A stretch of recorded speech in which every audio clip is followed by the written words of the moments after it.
안녕하세요.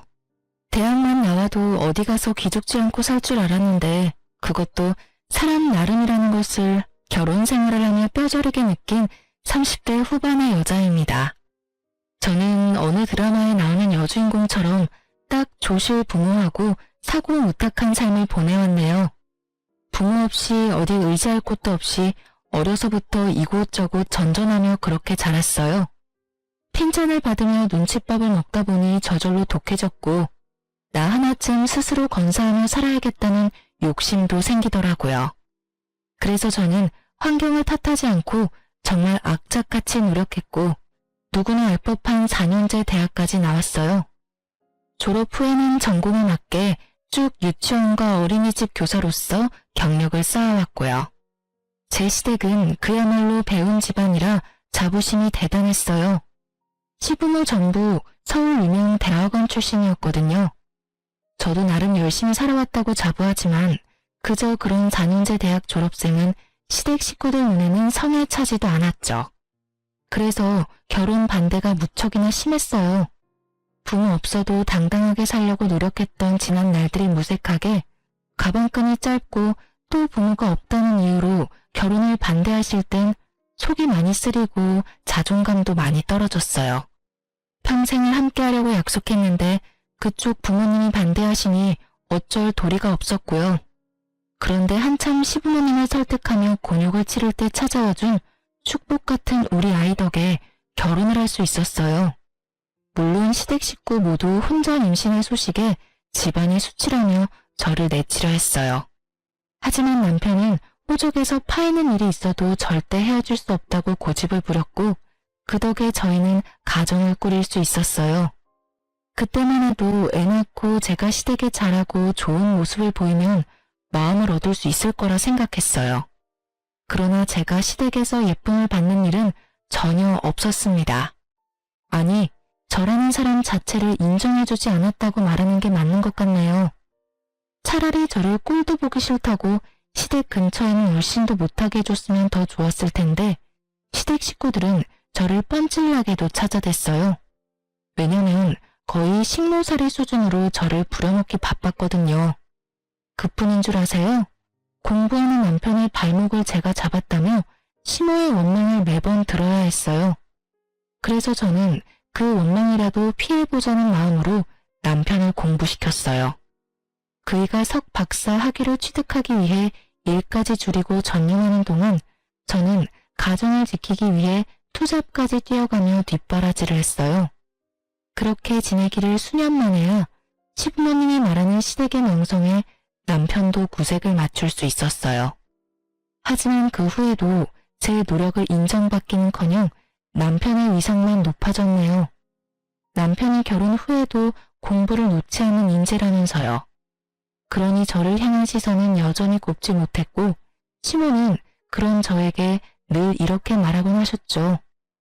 넌 정말 결혼 전이나 후나 어쩜 이리 한결같이 볼품이 없니? 너랑 한 공간에 있으면 내 눈을 버리는 기분이라니까.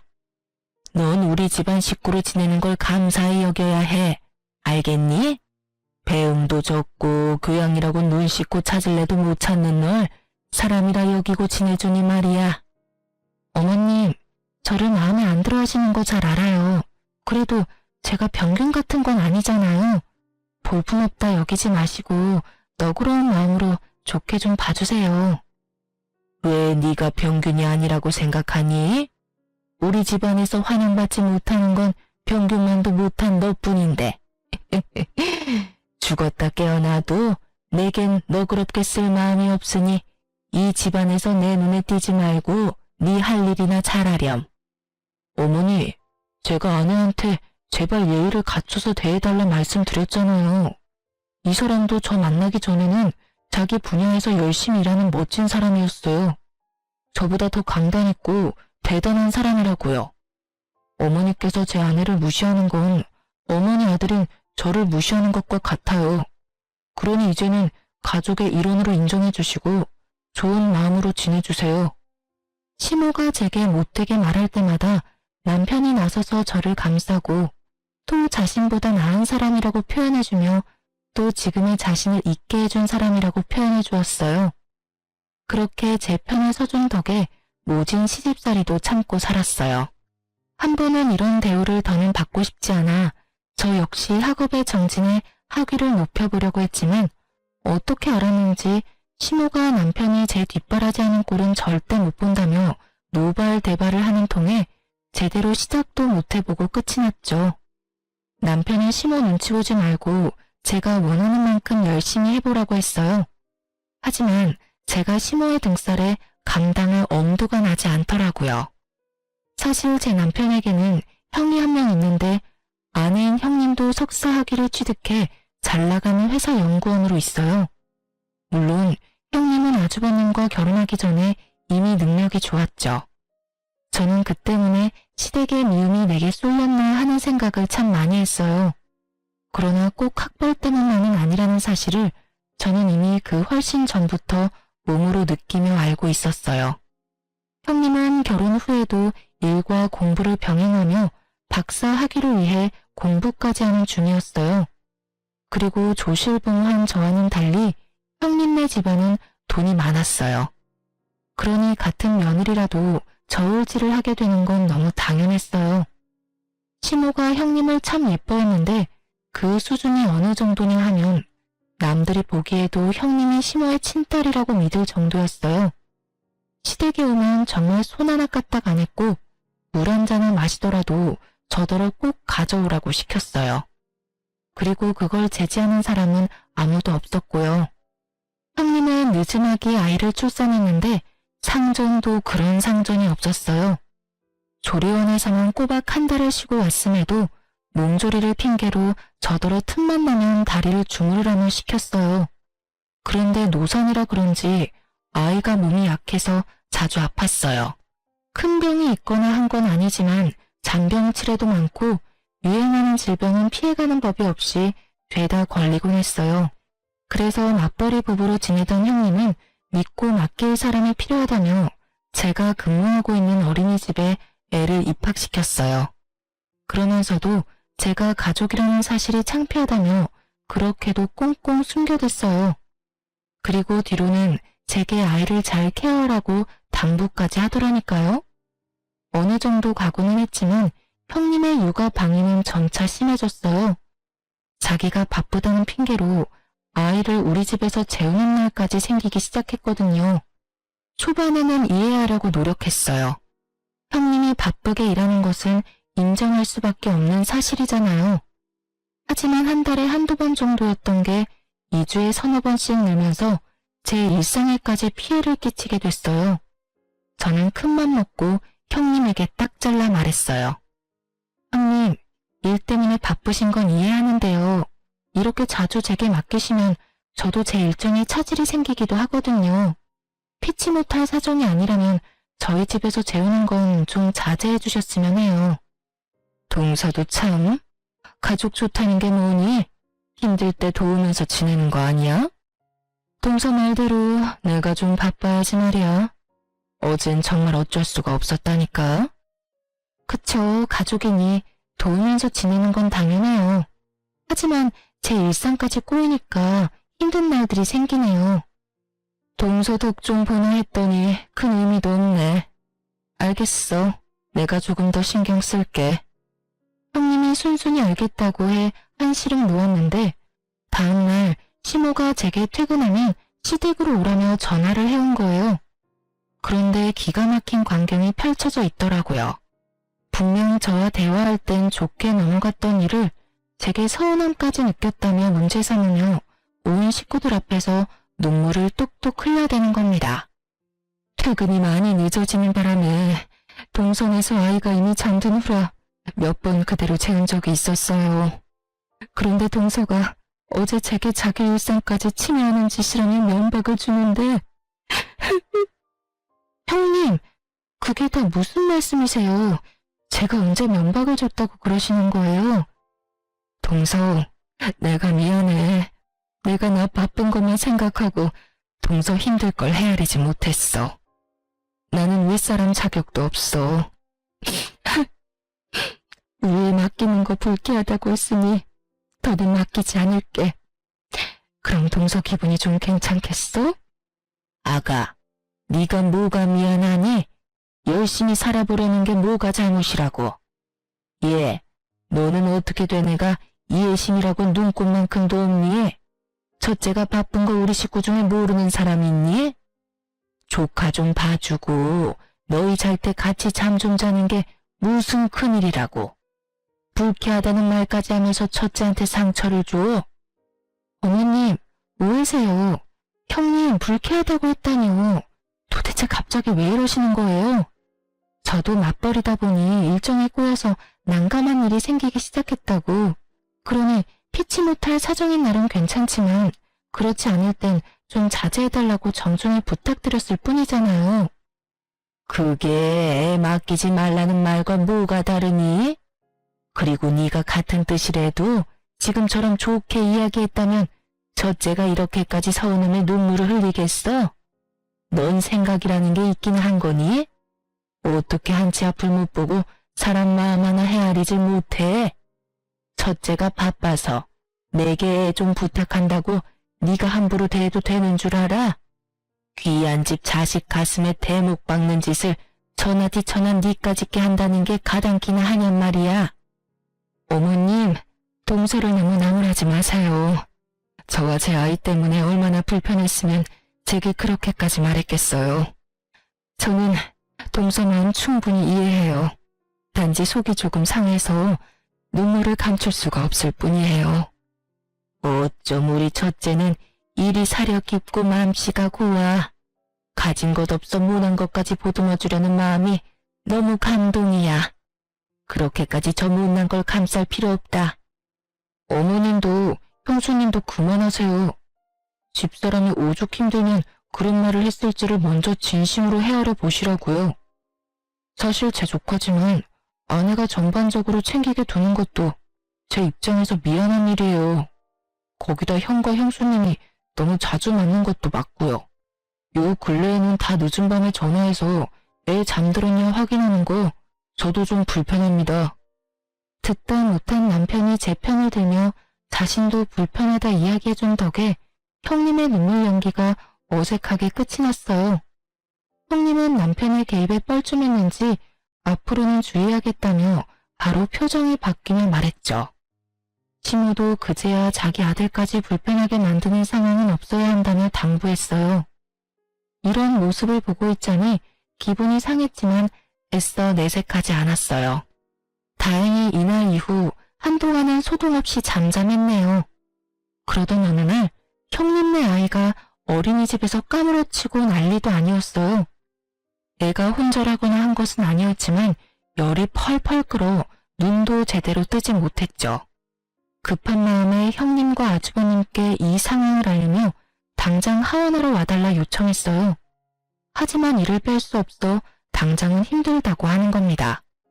하는 수 없이 시모에게 연락해 아이 상태를 이야기하고 바로 병원에 내원할 수 있도록 와달라고 부탁드렸어요. 그러나 그 누구도 아이를 챙길 생각을 하지 않는 거예요. 저는 하는 수 없이 어린이집 원장님께 양해를 구하고 제가 아이와 함께 병원에 다녀왔어요. 아이 컨디션이 너무 안 좋아 다시 어린이집으로 향할 수는 없는 노릇이었어요. 결국 저는 오래전 저를 자식처럼 품어주시고 돌봐주셨던 이모님께 도움을 청했습니다. 제게 유일한 가족 같은 분이라 그러면 안 되는 줄 알면서도 또다시 신세를 지게 되었죠. 하필이면 제가 그날 당직이라 업무를 뺄 수 없었던 탓이었어요. 저는 형님과 아주버님께 아이의 상태를 먼저 알린 뒤 부득이하게 이모님께 아이를 맡겨놨으니 최대한 시간을 내어 아이를 데리고 가달라 부탁까지 드렸어요. 그런데 그날 두 사람은 다 저녁이 되어서야 아이를 데리러 온 것도 모자라 이모님께 너무 큰 무례까지 범하고 말았습니다. 아줌마, 시간이 되면 애 잘 준비까진 시켜놔야 될 거 아니에요. 동서가 못 챙긴 것도 짜증나는데 이게 뭐야? 저기 초면에 당신의 아픈 아이까지 챙겨줬으면 부모로서 감사하다는 말이 먼저 아닌가요? 그리고 이 낯선 곳에서 아픈 몸으로 엄마 아빠를 기다렸을 아이는 눈에 보이지도 않아요. 됐으니 얼른 애 데리고 돌아가세요. 감사는 개뿔. 애가 아파서 잠만 잤을 것 뻔하구만. 암튼 동서나 동서 주변 사람이나 다 별로라니까. 그리고 자기가 뭔데 나를 가르치든 말해. 기분 나빠.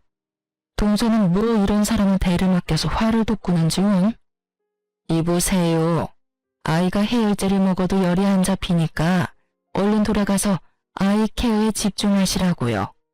지금 당신의 기분이 아픈 아이보다도 더 중요한가요? 도움을 받고도 감사할 줄 모르는 당신이 떠드는 소리 듣고 싶지 않으니 그만 돌아가요. 이봐요 아줌마. 도움을 주려면 제대로 줘야지. 이건 도와준 게 아니라 내 일을 그대로 남겨둔 거잖아. 그러고도 감사 인사를 받고 싶어 하는 건 양심이 없는 거지. 당신 밑에서 자란 동서가 왜 그리 덜 떨어진 건지 증명하는 거야 뭐야. 나도 여기 더 있으래도 안 있을 거거든요. 진짜 채울 수 없어. 형님은 끝끝내 이모님에게 감사하다, 죄송하다는 말 한마디 없이 돌아갔어요. 그리고 나중에 걱정되는 마음에 이모님께 연락드렸더니 이모님은 다시는 그런 무례한 사람의 아이를 자신에게 맡기지 말라며 화를 내셨죠. 저는 이모님이 화내는 이유를 듣고 참을 수 없어 형님에게 곧장 연락했어요. 그러곤 처음으로 형님에게 어떻게 사람이 그렇게 안하무인일 수 있냐며 언성을 높였어요. 그런데 형님은 자신의 잘못을 뉘우치기는커녕 다음 날이 되자마자 또다시 시댁에 가서는 제가 자신에게 언성을 높였다며 고자질을 했죠. 시민은 형님의 말만 듣고는 우리 집까지 쫓아와 제게 갖은 욕을 퍼부었어요. 하지만 저는 제 소중한 사람까지 저와 같은 일을 겪게 했다는 것에 크게 분노한 상태였던지라 시모에게까지 큰 소리를 치고 말았죠. 시모는 그런 저의 뺨을 내리치며 막말을 퍼부었어요. 너 지금 나한테 소리친 거야? 감히 네가? 이 맞아 죽어도 시원찮을 거사. 네가 이제 하다하다 나까지 기어오르려고 들어? 내가 그런 꼴을 보고도 가만히 있을 줄 알아? 너 오늘 내 손으로 교육 좀 받자, 응? 제발 무식하게 구는 것 좀 그만하세요. 그렇게 학벌 따지시는 분이 왜 저만 상대하면 그렇게 무식해지는 건데요? 돈 많은 집안 자식이 형님이라 그 사람의 잘못까지 무마되는 건가요? 이러실 거면 어제 어머님께서라도 손주 데리러 오시지 그러셨어요. 그래, 이제 네가 고래고래 소리치면서 네 본성을 보이겠다 이거지? 너 머리는 장식이냐? 네 조카가 아프면 네가 월차를 내서라도 챙겼어야지. 네가 제정신이 아니라 남한테 애를 맡겨놓고 도대체 누구 탓을 하는 거야? 사리분별력도 없는 네가 대학을 졸업해? 가당치도 않지. 어디 가서 학력 위조한 건 아닌지 조사라도 해야 할 판이네 아주. 제가 왜 제 아이가 아픈 것도 아닌데 월차까지 내며 조카를 돌봐야 해요? 형님과 아주버님도 자기 일이 바쁘다는 핑계로 신경도 안 쓰는데 제가 왜 일에 피해까지 받으면서 그런 미련한 짓을 해야 하는 거냐고요. 사리 분별도 못하는 사람은 제가 아니라 형님과 아주버님이고 어머님이죠. 그날 난생 처음으로 억울함에 세상 떠나가라 울어봤네요. 그런데 시모가 우리 집을 나선 지 2시간 만에 제가 시댁으로 향할 수밖에 없는 일이 터졌습니다. 한참을 북받친 감정을 울음으로 쏟아낸 뒤 핸드폰을 보는데 최근에 바뀐 형님의 프로필 사진이 눈에 띄더라고요. 멋진 여행지에서 찍은 사진이었고 찝찝한 마음에도 알아봤는데 확인하는 순간 주체할 수 없을 정도의 강한 분노가 치밀었어요. 사진 속 그날은 바로 아픈 조카를 이모님이 돌봐주었던 날이자 형님과 아주버님이 둘이서 당일치기로 여행을 다녀온 날이었던 거예요. 저는 그걸 알고 시댁을 뒤엎을 요량으로 찾아가 온몸의 분노를 표출했죠. 형님, 진원이 아파서 제 이모님한테 손 벌린 날 설마 아주버님과 여행 다녀오셨어요? 남한테 아프니 맡겨두고 희희낙낙 웃으며 놀다 왔냐고요. 동서, 갑자기 찾아와서 시부모님 앞에서 왜 이래? 여행을 다녀오고 안 다녀오고 그게 뭐가 중요하다고. 내가 여행 다녀온 게 시댁까지 쫓아와서 위아래 없이 굴 일이야? 정말 너무한 것도 정도가 있지. 이건 답이 없네. 오늘 제대로 시시비비를 가려봐요. 아픈 애를 두고 여행 다녀오는 부모라는 것도 웃기지만 부부가 놀려고 아픈 애를 생판 모르는 남한테 맡긴다는 게 부모로서 그게 맞는 처사라고 생각하세요? 애 좀 봐줬다고 지금 나한테 훈수라도 하러 왔니? 동서 일이나 잘하고 동서 처사나 올바른 건지 따져봐. 손윗사람한테 따지려고 시댁까지 쫓아온 것도 모자라 시부모님 앞에다 두고 이런 행동을 보이는 게 맞는 거야? 그리고 원래 애들은 좀 아프면서 크는 거야. 형님, 원래 애들은 아프면서 큰다고 아픈 애를 부모가 돌보지 않는 게 맞는 건가요? 뻔뻔하게 나오면 그게 다 맞는 말인 줄 아시냐고요. 생판 모르는 남한테까지 애를 맡겼던 날이에요. 그런데도 뭐 하나 느끼는 바가 없으세요? 뭐야? 동서가 부족해서 뭘 모르나 본데 우리 같은 인재들이 시간 빼는 게 어디 쉬운 줄 알아? 막말로 내가 동서이면 어린이집 보내는 이유가 다 뭔데?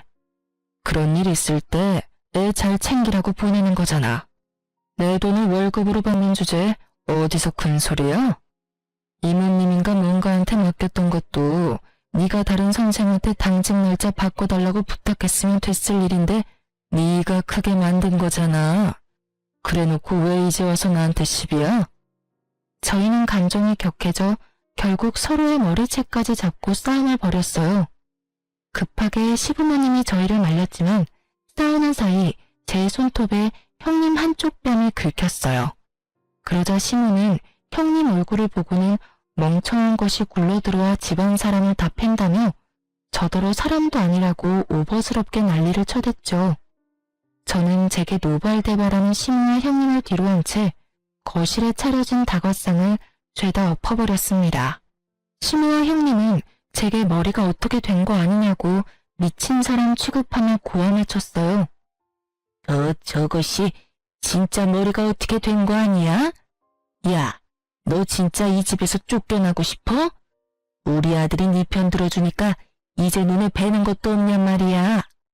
너 같은 식충이를 가족으로 거둬줬으면 감사한 줄 알고 살아야지. 어디 이런 못돼 먹은 행동을 해?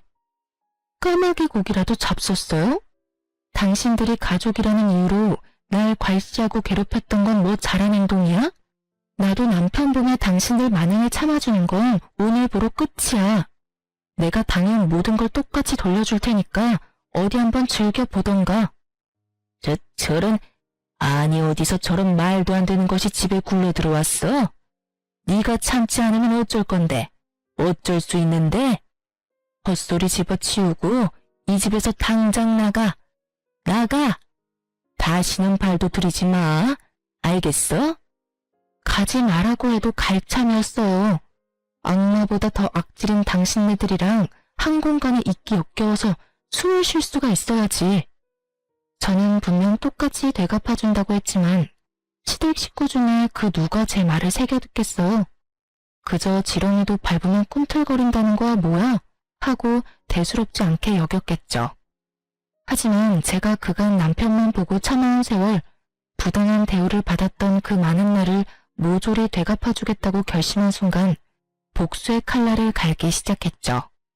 그런데 하늘도 이런 저를 가엾게 여겼던 걸까요?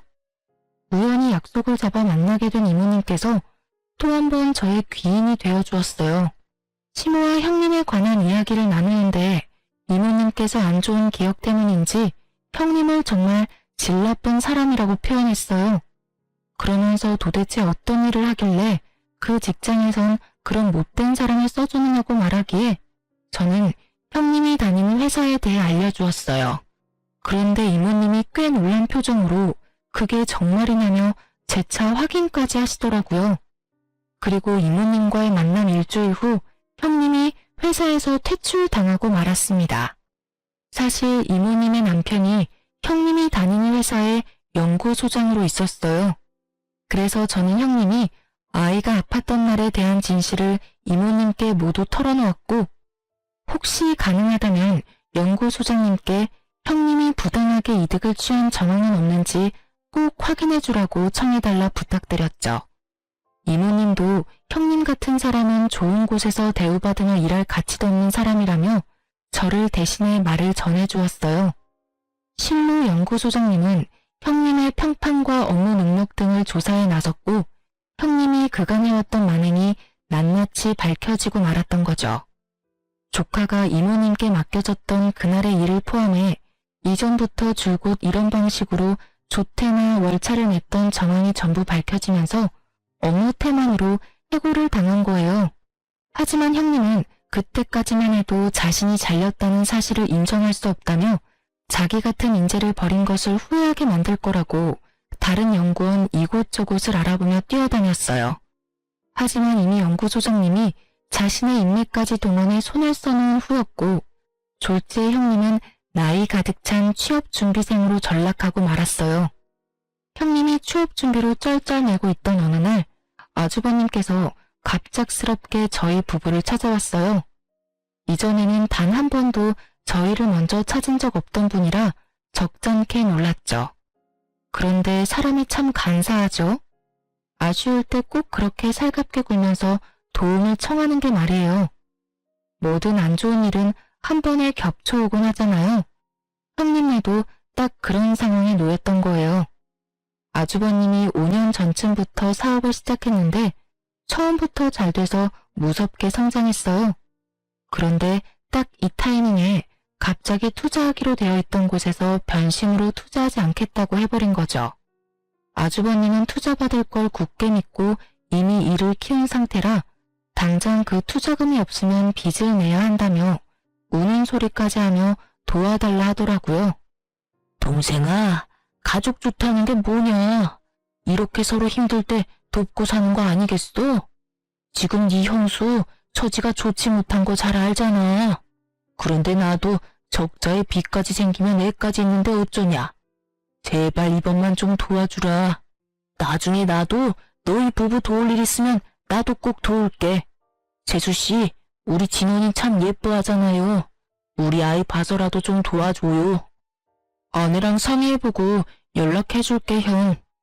너무 갑작스러운 부탁이고 금액도 적지 않아서 고민해봐야 할 것 같아. 아니, 가족 일인데 고민하고 말고 할 게 뭐 있어. 너희 그만한 돈도 없는 건 아니잖아. 너도 돈 잘 벌지. 재수씨도 우리만큼은 아니어도 입에 풀칠할 정도는 벌잖아. 그런데 뭐가 문제라고 뜸을 들이려고 그래. 그냥 서로 얼굴 보고 이야기한 김에 정하고 빌려주면 되지. 안 그래요, 재수씨? 그럼 아주버님, 얼굴 보고 이야기한 김에 딱 말씀드릴게요. 저는 투자금 빌미로 아주버님께 돈 빌려주기 싫네요. 저희 없는 살림에 남편 공부하면서 아끼고 아끼며 지낼 때 형님도 아주버님도 돈 잘 벌고 잘 살았잖아요. 그때 제 남편이 한 학기 등록금만 좀 도와달라고 부탁했을 때 뭘 하셨죠? 개미처럼 일하는 네 와이프가 자기 몸을 팔아서라도 마련할 텐데 왜? 라고 했던가요? 재수씨, 그땐 나도 철이 없어서 그런 거죠. 이번에 도와주면 나중에 제가 도울 일 있을 때 꼭 돕겠다니까요. 저 지금 자존심 다 내려놓고 이렇게 부탁하는 건데 어쩌라면 섭섭해요. 그럼 그 자존심 챙기세요. 그리고 이참에 한 말씀 더 드리자면요. 재작년에 남편이 드린 투자금도 이참에 회수할까 해요. 그러니까 지금 빌리는 금액에 최소 2배는 구하셔야겠네요. 예? 투자금을 회수한다고 했어요, 지금? 아니, 재수씨가 뭔데 제 동생이 제 회사에 투자한 돈을 회수해요. 쥐뿔도 없이 우리 집에 들어와서 이만큼 사는 것도 다 내 동생 덕인데 재수씨가 읽어둔 게 뭐 있다고 내 동생 돈을 재수씨가 주물러요. 야, 절대 안 돼. 너 지금 재수씨 말 듣고 투자금 회수하면 우리 우애는 완전 끝이니까 그런 줄 알아. 알겠어? 아주버님, 남편이 넣은 그 투자금의 대부분이 제 돈이에요. 남편이 늦음하기 경제활동을 시작했는데 그 당시에 그만한 큰 돈이 어디서 나요. 내 돈 내가 알아서 하겠다는데 왜 간섭하세요? 여보, 방금 아주버님이 하는 말 들었지? 나 당장 투자금 회수해줘요. 사실 남편 뒷바라지하며 우리 가족의 미래를 생각하면서 악착같이 모았던 돈이 있었어요.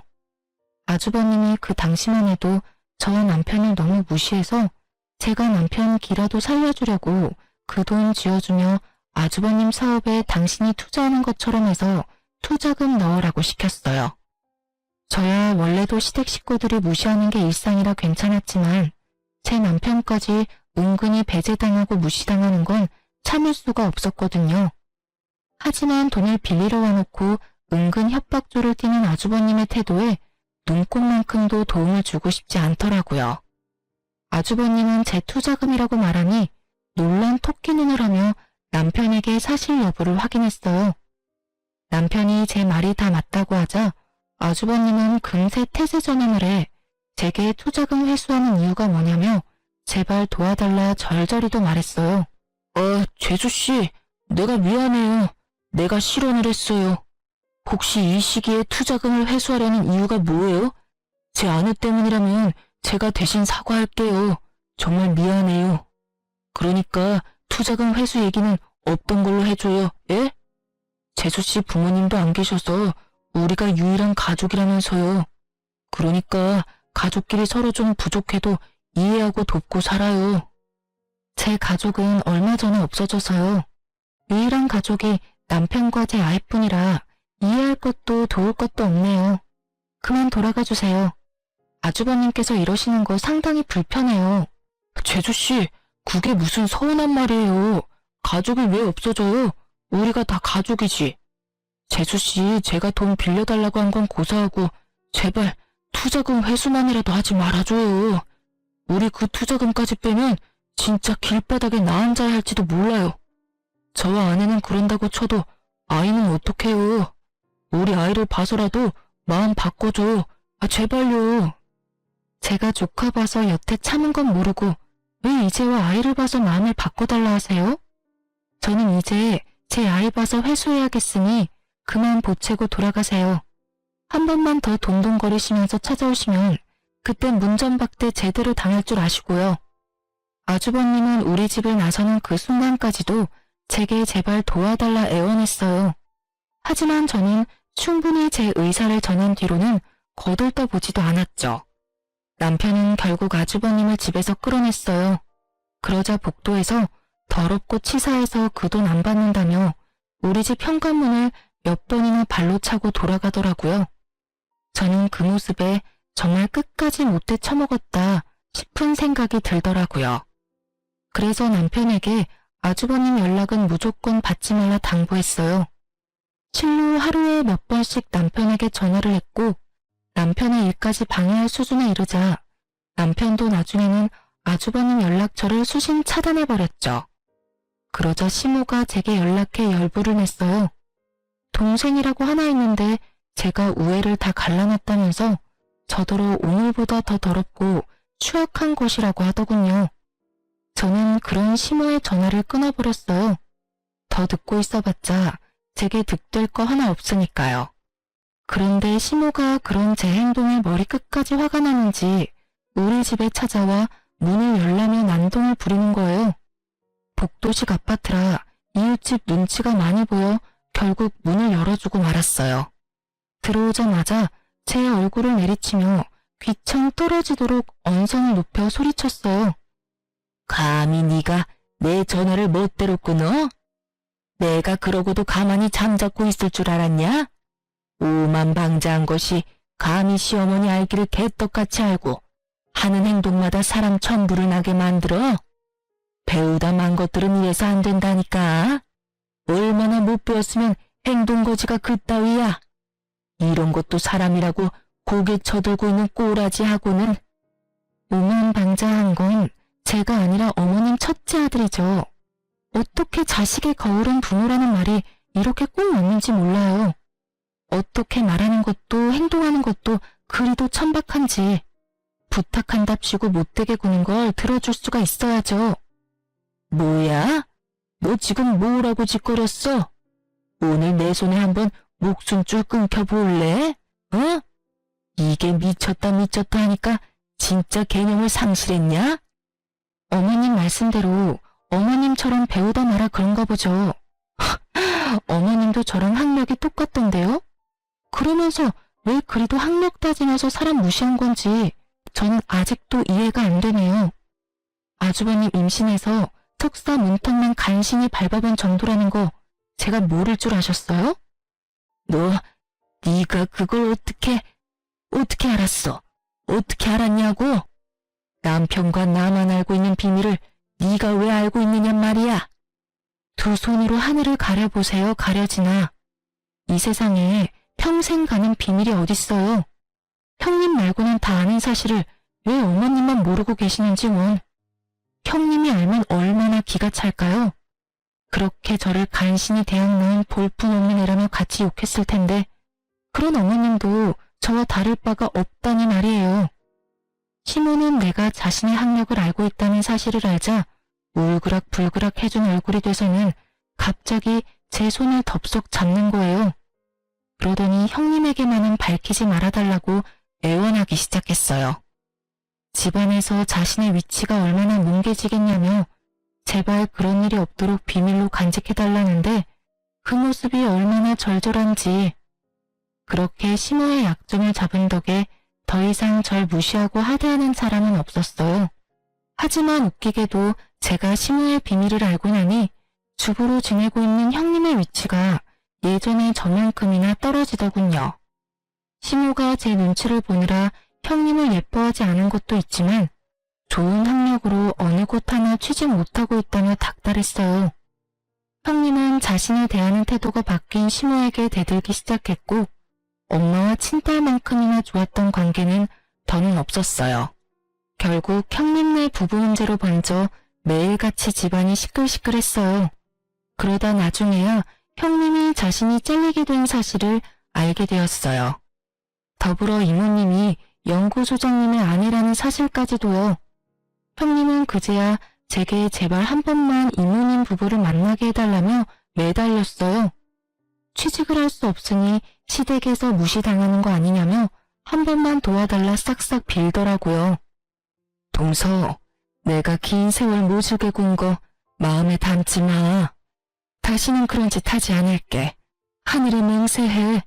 그러니 제발 동서를 돌봐주셨다던 그 이모님 좀 한 번만 만나게 해줘. 부탁이야. 정말 이번 딱 한 번만 힘 좀 써주라. 형님, 다 형님이 자처한 거잖아요. 그냥 감내하고 사세요. 타지 멀쩡하니 그 일 아니고도 할 수 있는 일은 세상에 많아요. 자기 일 아니라고 그렇게 쉽게 말하지 말고 제발 한 번만 도와줘. 우리 진영이 생각해서라도 엄마가 제대로 자리 잡고 있어야 하잖아. 내가 이모님께 사과드릴 수 있도록 동서가 자리 좀 마련해줘. 응? 같이 애 키우는 입장이니 이것저것 재고 따지지 말고 닥치는 대로 일하며 애 키우고 사세요.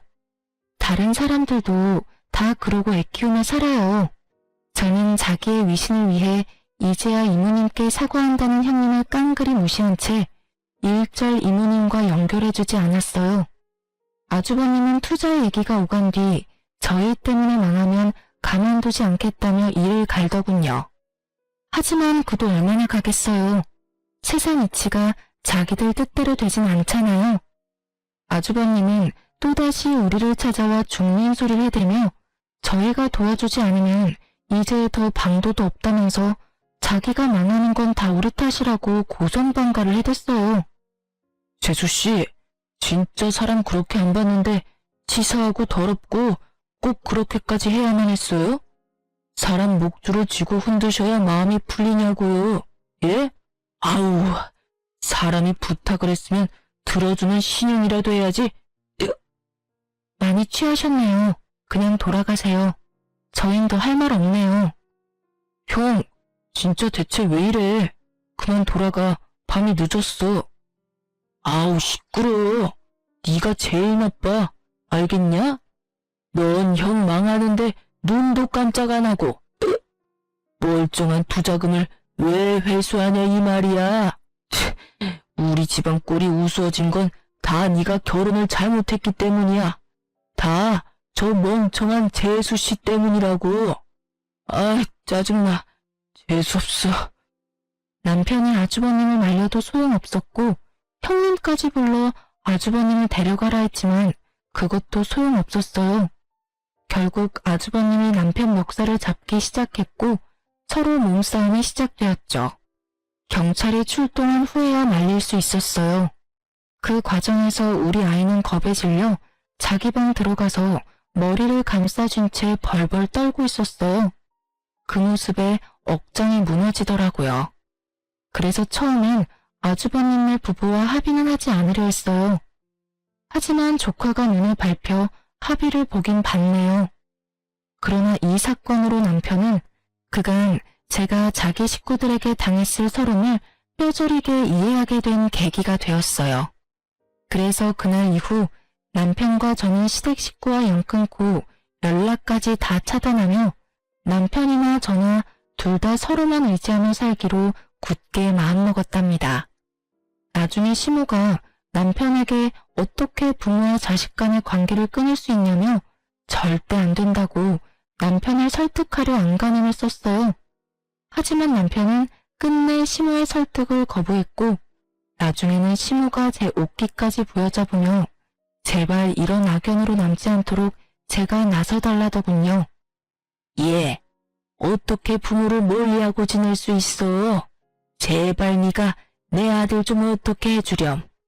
내가 다시는 내게 못나게 굴지 않겠다 약속도 했지 않니? 그런데 갑자기 왜 내 아들이 그런 마음을 먹은 거야? 나는 내 자식 못 보고는 못 산다. 이런 불효가 어디 있니? 어머님, 어머님께서 저에게 저질렀던 멸시와 악행이 낳은 결과니까 직접 이 문제를 해결해 보세요. 그러면 남편도 마음을 달리 먹을 줄 혹시 아나요? 죄송하지만 저는 원래도 부모가 없던 몸이라 아쉬울 게 하나 없네요. 아니, 제가 앞으로 어머님과 아주버님 매회를 마주하지 않아도 된다고 생각하니 이제야 숨이 쉬어져요. 그러니 이제 그만하세요. 나는 시모의 마지막 애원도 딱 잘라냈어요. 그제야 시모는 눈물바람을 하며 지난날의 자신의 언행에 후회라는 걸 하게 되었네요. 후에도 제가 근무하는 곳에 찾아왔지만 저는 절대 시모를 만나주지 않았어요. 나중에 남편이 시모가 제 직장까지 찾아온 것을 알고는 직장까지 옮기라고 권유했고 마침 좋은 자리가 나 저는 이직을 하게 되었네요. 모든 풍파가 지나간 뒤 이제야 좀 살맛이 난달까요? 형님이 남편과 한 번 연락이 닿은 적이 있는데 그때 들은 소식으로는 아주버님도 형님도 먹고 살기 위해 학위와 관계없는 일을 시작했다고 하더라고요. 그리고 시모는 하나 남은 자식마저 자신이 등질까봐 전전긍긍하며 조카의 양육을 도맡아 하고 있다고 해요. 뭐라도 도움이 되면 자신의 곁에 남아있을까 하는 마음으로요. 나중에 그렇게 없는 듯 계시던 시부가 시모의 양육을 보고는 남편에게 조카만이라도 돌봐줄 수 없겠냐고 부탁하셨죠. 시모의 스트레스를 오롯이 조카가 받고 있다며 가여워 죽겠다고요. 하지만 남편은 그것 또한 그들이 만든 상황이니 절대 우리 부부는 개입하지 않겠다고 선을 그었어요. 그 후로 시부도 더는 저희에게 연락해 그런 부탁은 하지 않았죠. 시모와 아주버님네를 보니 학벌은 삶에 있어 중요하지만 결코 인생의 전부가 될 수 없다는 것을 다시금 깨닫게 되었어요. 지금 저희 부부는 아이와 단란하게 지내며 소소한 행복 속에서 지내고 있답니다. 그리고 저는 새로운 어린이집에서 새롭게 자리 잡아 제 일상이 좀 더 윤택하게 변화했어요. 이전에는 더 나은 곳으로 옮기며 급여나 환경 모두 훨씬 좋아졌거든요. 이전의 일상에서는 상상해보지도 못한 그런 여유로움을 이제는 매일 누리며 지낸다는 것만으로도 행복해요. 비록 남편이 가족과 멀어진 것은 안타깝지만 남편도 지금의 생활이 더욱 만족스럽다고 얘기해주어 한시름 놓았네요. 앞으로는 우리 세 식구의 안위만을 생각하며 저 자신이 존중받고 또 존중하는 삶 속에서 살아가고 싶어요. 다사다난한 30대를 잘 마무리하는 해를 보내고 부디 제 40대는 찬란하게 피어나길 바라며 이만 사연을 마칩니다. 시청자분들께서도 늘 존중의 삶 속에서 평안하시길 기원합니다.